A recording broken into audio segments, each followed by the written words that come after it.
आहे का, स्ट्रेस आणि बेली फॅट यांचं डायरेक्ट कनेक्शन आहे. जितका जास्ती स्ट्रेस तितका जास्ती बेली फॅट. हे सायन्स आहे, एक्सक्यूज नाही. आणि आजच्या लाईफमध्ये स्ट्रेस कुणाला नाही आहे. Welcome to the day 2 of weight reset part 2. आज कॉर्टिझॉल फिक्स करूया. त्यापूर्वी कमेंटमध्ये कॉर्टिझॉल लिहा, मी तुम्हाला गाईड पाठवते. कॉर्टिझॉल म्हणजे स्ट्रेस हॉर्मोन, हे आपल्या सगळ्यांना माहिती आहे.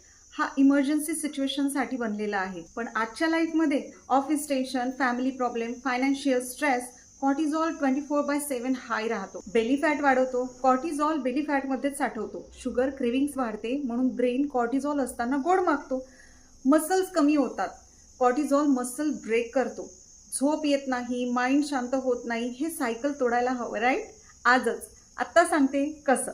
सकाळी फक्त 10 मिनिटे द्या. डीप ब्रिदिंग करा.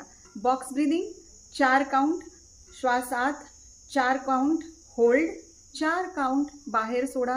हे कॉर्टिझॉल 20% कमी करतं. सायंटिफिकली प्रूव्हन आहे. रात्री झोपताना अर्धा चमचा अश्वगंधा कोमट दुधात घेऊ शकता. हे कॉर्टिझॉल रात्री कमी करतं. झोप चांगली येते. आणि सगळ्यात इम्पॉर्टंट माहिती आहे का, रोज रात्री 3 गोष्टी लिहा ज्याबद्दल तुम्ही थँकफुल आहात. हे ब्रेनला कॉर्टिझॉल स्विच ऑफ करायला सांगतं. सिंपल आहे, पण रिझल्ट अमेझिंग आहेत. कमेंटमध्ये कॉर्टिझॉल लिहा. उद्या येणाऱ्या डे 3 इन्सुलिन रेझिस्टन्सचं खरं सिक्रेट शेअर नक्की करा ज्यांनाही हा इश्यू आहे. Thank you so much and take care.